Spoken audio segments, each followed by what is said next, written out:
Hi, this is Pamela Worth from Encourage Your Wellness podcast. And today I have Chris and Eric Weiss, physicians, and they have an amazing story as well as are helping so many people with their treatment plans. And so really happy to have you here today. So thank you.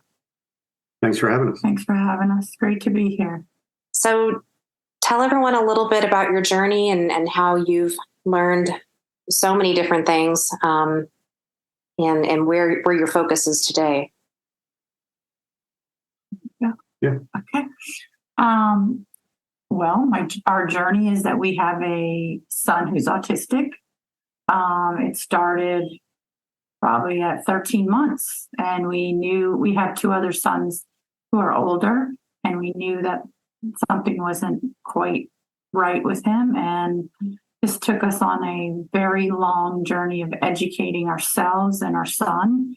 You know, at the time, there wasn't Google. This was 1995, and, you know, everything was using the phone and dialing up people, you know, that we knew from the medical field and whatnot. And it ended actually quite well. You know, he's doing very, very well. He lives on his own. He is independent. He drives. He has a job.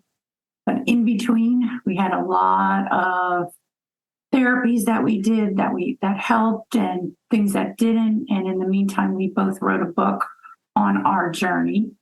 And we knew that we were the peak of autism because at the time our son was diagnosed, it was 1 in 10,000. Mm-hmm. 1 in 10,000. And now it's, depending on where you look, 1 in 25. So it's an explosion. And I just felt that we were in the beginning of this journey and that we had to help those behind us. So we sort of did a blueprint of what we did to help our son and wrote this book for the people the moms and dads that are looking for answers. You know, I think as a physician, you know, usually we know how to treat things, you know, and, you know, God forbid, but if your son or daughter gets leukemia, you know, the pediatrician knows what to do. You meet with a pediatric oncologist, you talk to the radiation therapist, you talk to the chemotherapist, and it sets you on this conveyor belt of treatment. And there's a beginning of treatment, there's an end to treatment. It may end up with a bone marrow transplant. Nobody knows, but they know the game plan. And when we were told our son, you know, was on the autistic spectrum, there was no game plan. You know, they didn't say get speech therapy, get this, get that, you know, go to this website. None of that was available. And so it was a trial and error trying to list our son's strengths, his weaknesses, where he needs help, and then trying to look into what is listening therapy, what is visual therapy, you know, what is, you know, floor time, you know, and all these things. And Chris kept detailed notes, and you know, her job was to kind of find the therapy. My job was to vet it. And you know, we reassessed every 3 or 4 months. Is this something that's helping our child or not helping? Do we think we can see a benefit or no? And the culmination is the book, to give, you know, parents, you know, not necessarily a blueprint or a guide, but at least reference material. Because Chris, you know, at the end of every section, there's notes, there's highlights, there's web pages, there's phone numbers, there's things that you can call, you know, looking for help. Which I think is incredible. And I think so many people just need to understand where to start looking, where to start asking questions. Who can they trust? Who can they not trust? Because there's so much information out there, and some of it's real and some of it's not. First of all, what's the name of the book? Educating Marston. Marston is his name. So it's called Educating Marston. It's on Amazon. It's on, you know, Barnes and Noble, any place you want to find a book. But it's essentially dedicated to him. It's what we did to get him where he is today. So he's now in his 20s, right? Correct, 28. Which is awesome. And you've also been doing stem cell treatment on him, correct? That is correct. So tell us a little bit about that, because there's different types of stem cells, and you don't know, again, that's a whole journey in itself, which stem cells can you trust, where are they from? And some people say it's illegal and some people say it's not. And it kind of depends on whether the type of stem cell, if you will, and where it came from. And would love for you to touch on that. Yeah, exactly. I'll answer that since I'm kind of involved in that. And you can say the 3 chapters. Right. The middle 3 chapters of the book are all on stem cells that I wrote, kind of a basic knowledge and understanding. It's in layman's terms, so it's a little easier to understand, not quite too medical.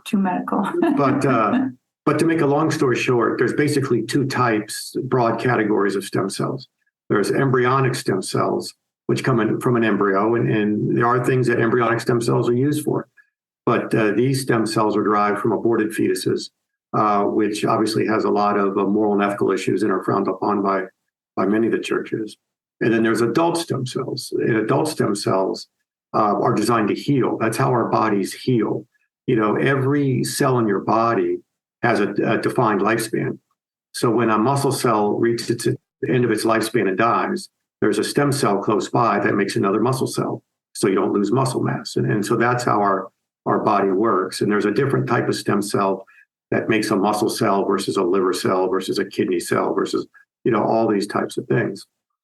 So the type of stem cells that treat autism are adult stem cells. They come from live, healthy birth babies. They come from the umbilical cord and the umbilical cord blood. So, 99% of all umbilical cords and umbilical cord blood are thrown away every day. A few women and our families decide to bank their cord blood and bank their cord in case their child ever needs some type of healing. But these cells that are found in umbilical cord blood, there's 5 major stem cells, and they've been shown to exert tremendous healing capabilities. And since they're so new, even though it's a birth, it's still an adult stem cell, because about halfway through the second trimester, the baby's no longer forming. It's just growing. It's kind of a completely formed individual. It's growing. So the embryonic stem cells are gone.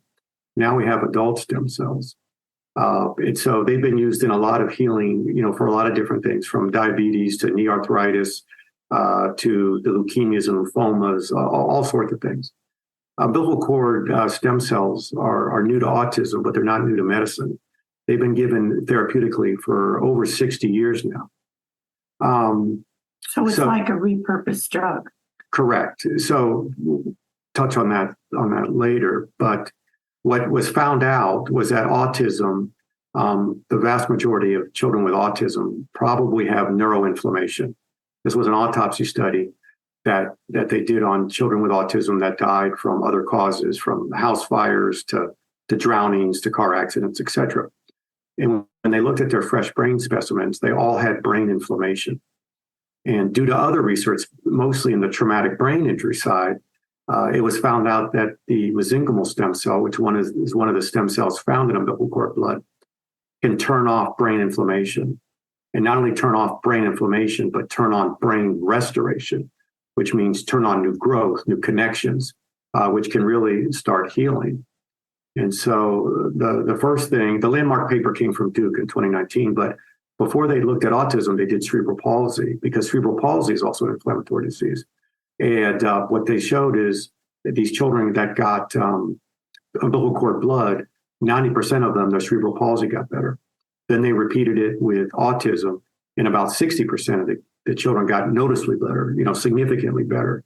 And there were objective testings. They had new connections in their brain. They had, more energy on their EEG, stuff that went from abnormal to towards normal. And so that's the basis. Getting back to what you thought about legal versus illegal, and that's a big, source of disinformation in the United States, that the FDA regulates drug companies. They don't regulate doctors. And so umbilical cord blood is given for almost 80 different diseases. So it's kind of on the U.S. formulary. It's a substance. It's a product that's available. Is it FDA approved for autism? No, not yet. And there's people who are working on that. specifically Duke and other pharmaceutical companies. But the fact that it's on the formulary, I can get it, and other doctors can get it too. Just like ivermectin was kind of repurposed from river blindness to COVID. Latisse, which a lot of women know about, which grows eyelashes. That's a glaucoma medication. And it was just noticed that your eyelashes grew when you put the drops in your eyes. So it's available. Not a lot of doctors do it, but it helped our son so much that my wife, convinced me that this is something that, I need to do. And I'm a surgeon, and I, started giving up surgery and starting, helping these children because it was night and day for our son. It wasn't easy to convince. Yeah, I tried to tell her I had a day job. I was busy enough, but it's a tremendous amount of healing can take place. Unfortunately, it's not everybody, and it is expensive. I'm not here to minimize that, but it can be the difference between night and day. Well, I think that's amazing. My mom has stage 4 cancer, and she's had 90 days to live for a little over 5 years. And wow, that's a long 90 days. Yeah, so she's been getting stem cells as well, and through an IV, and that's been helping her body heal, which has been pretty amazing. Do you find what are the differences she feels? She has energy. She has an appetite. She, nice. And the cancer is not growing. So nice. What a lot of people, we all talk about the stem cells that are found in umbilical cord blood, but there's a really cool cell that nobody's probably ever heard about. It's called a hunter-killer cell. And umbilical cord blood is chocked with hunter-killer cells. Right, and it helps her NK cells grow as well, which is... Yeah. Right, exactly. Those are the same cells. Yeah. And so those seek out and destroy malignancy.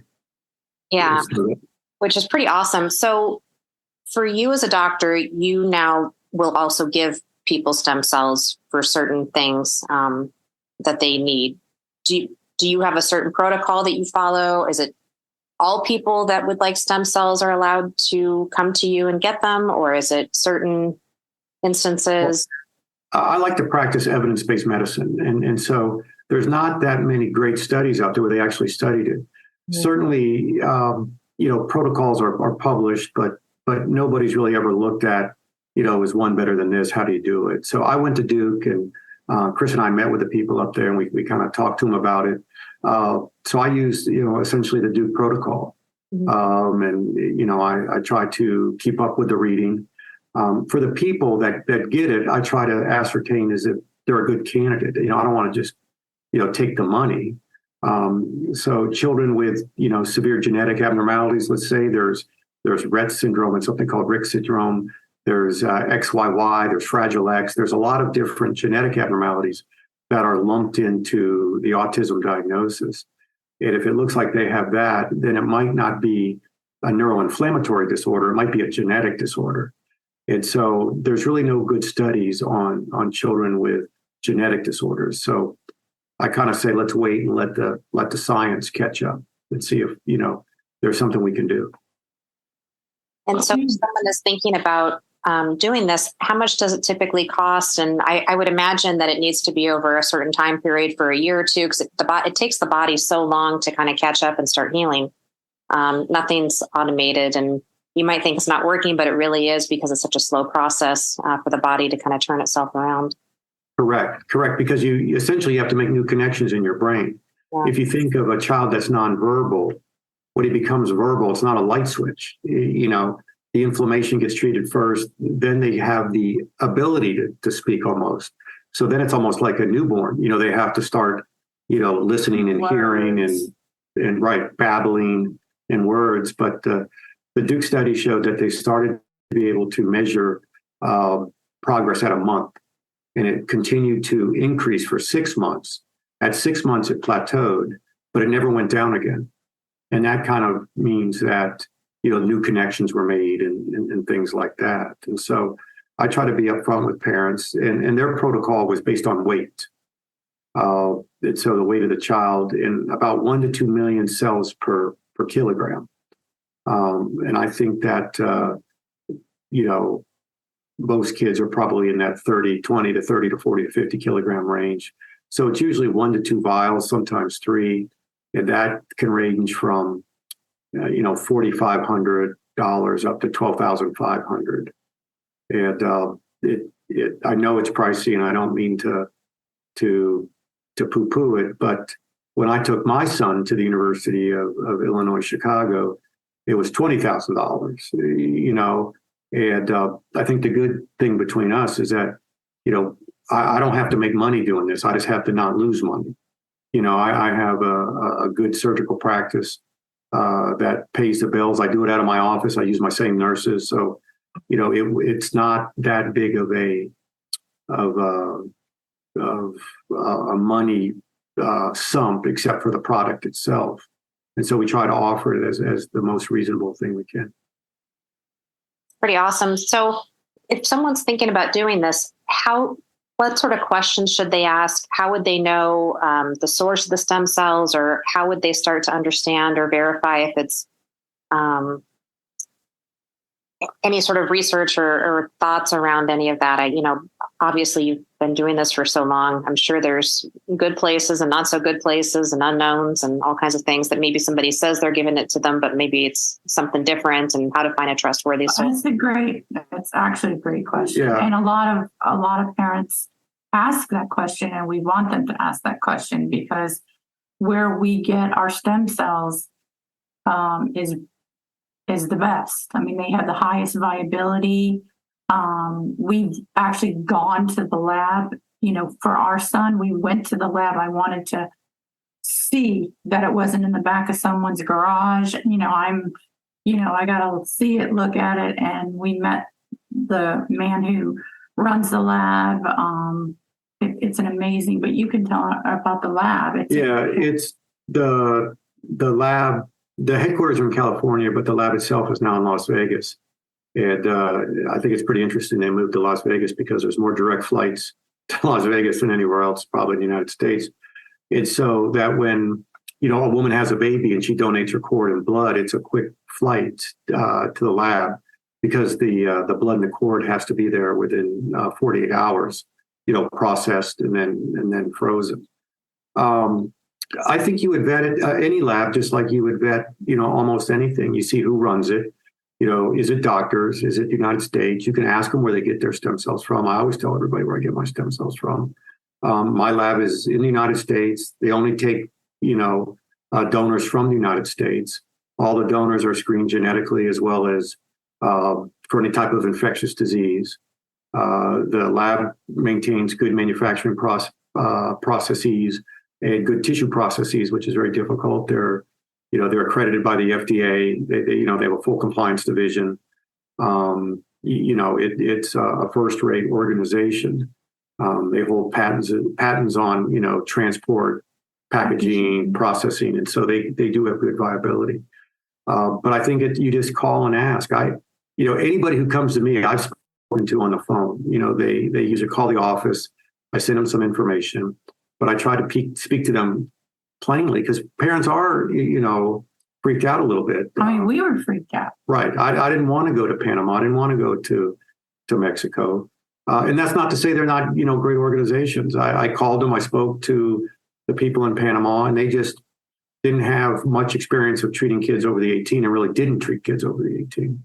My son was 22, but the landmark paper that described the brain inflammation, they had a person as old as 44, and they still had brain inflammation. So to me, it's all about talking to the medical director or the head guy, and just find out what the plan is, and vet them as you would if you were going to get heart surgery.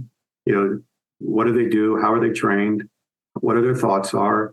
I send my patients papers. I go, this is my thought process. Here's 6 papers that you can read, which I base my decisions on. And also, one of the reasons that it's expensive is because they test, the mom, the dad, for all these genetic testings. And really, I think it's 1 out of 9. Yeah, 1 out of 9, 1 out of 8 gets accepted. So they still had to test, all 9, which is a lot, is very, very expensive. And they've processed all the blood. They've sent it there. They've done everything. but really only 1 out of 9 is accepted because it passes all the genetic, all the HIV, all the testing that has to be perfect. So that's why it's expensive too. And then it comes to our office as a transplant. It actually is in dry ice, minus 80. We had to get a refrigerator that's minus 80 to store it. And, that's expensive to ship it that way. And, so there are just certain things that you can't, that are going to cost that much, no matter what we do. And so do you find then that, so when someone comes in, do you do it through an IV and then do you do it once a month, like the entire sitting, you get the whole thing, or is it over a period of days, or how do you? Yeah, I do it all at once because that's kind of what Duke did. Their initial study was a one-shot deal. There's never been a study really that's looked at multiple doses. People need to remember this is in its infancy. The first description that these worked in autism was, came out in like the summer of 2019, followed by the pandemic, which nothing happened. There were no follow-up studies. So the next round of studies is essentially just has already started. And a good study takes about a year or a year and a half. And so we're progressing. Duke has some studies that are finishing up, I believe in January or February this year. But in the United States, a phase 1 studies, it's safe, and that's been done. A phase 2 studies doesn't work, and that's what they're doing now. A phase 3 study is dosage and administration, and they haven't really started to work that out yet. And then a phase 4 study, is this better than anything currently on the market? Well, a phase 4 study doesn't need to be done because there's nothing currently on the market. And so people are gathering tremendous amounts of information right now. And not everybody's doing it. It's just a handful of medical centers. And then do you find that people come back once a month for, say, 6 months, or how often? I try to, that's the big question, is how often, especially when somebody starts talking, or, I've had kids that went from not being potty trained and not having, normal bowel movements to within 2 weeks of the treatment, being completely potty trained and having normal bowel movements. And speaking. And starting to speak, right. And so the Duke study, and these cells are designed to last in your body 3 to 6 months. They don't last long term. That's another thing, is that people think these cells go into your body and live. Maybe they'll make cancer, maybe they'll make something. That's not the way they work. They're as Chris says, they're kind of generic cells. They don't have self on them. So unlike a kidney transplant or a liver transplant, they don't need to be typed. However, as the more they divide and the more they work, the more they express self, then the more your body clears them. So they're gone at about 6 months. And so I think it makes sense to treat at 6 months, maybe as early as 3. But I don't think there's I don't want people to throw good money after bad. I want to say, let's give it 6 months or so. If we see something that's happening, then let's consider doing it. Mm-hmm. Maybe. And it really is simple. I mean, there are, when you have an autistic child, they're scared anyway. They're coming into a new environment. We know all that because we've lived it. So we have trained, nurses that this is all they do for us. They know what to do. They can calm the child. We have sedation if they need sedation. If they don't, we have is she a nurse? So she's an emergency nurse, but all she does is the pediatric IVs. Yeah, so. She just does pediatric IVs, and this woman can come in and boom, she gets it almost every time. And, we want it not to be a crazy, scary experience for the mom and dad and for the child. And for us. It's hard to hold the child down and, give them an IV. As a surgeon, if I have to sew up a child in the ER, I'd much rather sedate them so I can, numb them up and just sew them up calmly instead of, holding them down with one hand and sew with the other. There are some kids that we just have to numb up their arms. There's a lot of children. And they're really good. They just stick their arm up, we numb it up, and in an hour, they're done, and that's it. So totally separate, but I would imagine that you also talk with people about other things like making sure they're not eating too much sugar or something, because then that can. Right. Well, that's what I mean, She's a dietitian. I'm a dietitian by trade. And so the best thing is to clean up the gut. That's the number one thing, is to really clean up the gut, let these kids, get off sugar and any kind of, wheat or milk, gluten and milk, get them off all that and get them as best they can. So when the stem cells get there, it's not just cleaning up the gut. It's, going, because the cells go to the most inflammation. They migrate to inflammation. So if they're going to just go to your gut and then someone says, well, I really didn't see a huge difference, maybe it's just because their gut was so bad at the time. But they usually see an improvement in the gut symptoms. And in fact, we have a child like that who just had terrible gut issues, constipation, alternating with diarrhea, bloating, very skinny, didn't eat. And within 2 weeks, it was night and day, this, potty trained, normal bowel movements. But the cool thing is he gained about 30 pounds, because eating didn't hurt anymore. He was still, essentially nonverbal, but his father was actually a physician, or is actually a physician. And so, I just said these things migrate to inflammation. And maybe now that we checked the box on the gut, let's try it again in 3 or 4 months and see if we can't stimulate the brain. That's awesome. Is there anything that we missed? Anything you want to touch on? Just that, I don't know. I feel for, we're part of this club we never wanted to be, parents of autistic children. Right. And, it's a long game. People, that's what I learned. It's a long game. You can't just give up, when one thing doesn't work. You have to go the distance, and the reward is at the end. You have to really work hard with these, investigating what's out there, making sure they're like you said, legitimate, whatever therapy they need, because there's a lot of snake oil salesmen. At least when I was out there were, and don't just go to traditional medicine. Make sure you're going to, look at. In fact, I think traditional medicine may not be your best place, because a lot of times they just say, it is what it is. That's what we saw, but there are great people out there, but that's what we saw. So we looked at alternative things, and that's how we found stem cells, because we were, looking at alternative things out there, and that's where we found, I think too, the one thing I wanted to mention is there's a woman, a Dr. Weathersby at Florida State. She has a website called autismnavigator.com, and it's an amazing website. And for people, especially people in rural places, or people they don't seem to have, maybe a pediatrician that specializes in a neuro, psych person, you can upload videos, and her whole team will evaluate your child and then offer their input on where to go, how to help. And she's a pioneer in early, intervention and early diagnosis. And she's, diagnosing kids, around 2 years of age and even a little younger. 6 months. Yeah. So I would highly recommend that, I think, because you just get another pair of eyes in a woman who's devoted the last 20 or 30 years of her life to looking at this and helping many families.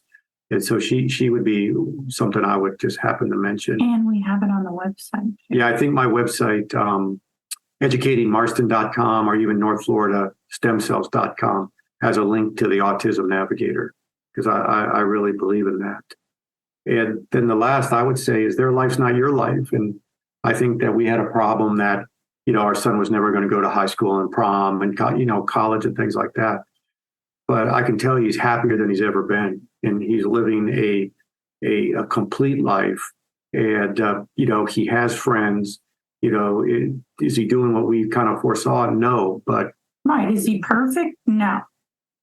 He still has, some gaps, but he's way better than I ever dreamed in my life that he would be. I never thought he was going to be driving a car. I never thought that he would have a job where he does very well. And I never thought he would live on his own. So, he's made these, this progress, and it's amazing. And I just want people not to, give up. There are people out there who are just like you and I, who are looking for answers, and there are answers out there. Amazing. Thank you guys so much. I really appreciate you sharing your journey and another way for people to get help and to help themselves as well as their families. And so this is fabulous. Well, I think this can be cured somehow. In our lifetime. Yeah. Thank you both so much. Thank you. Thank you.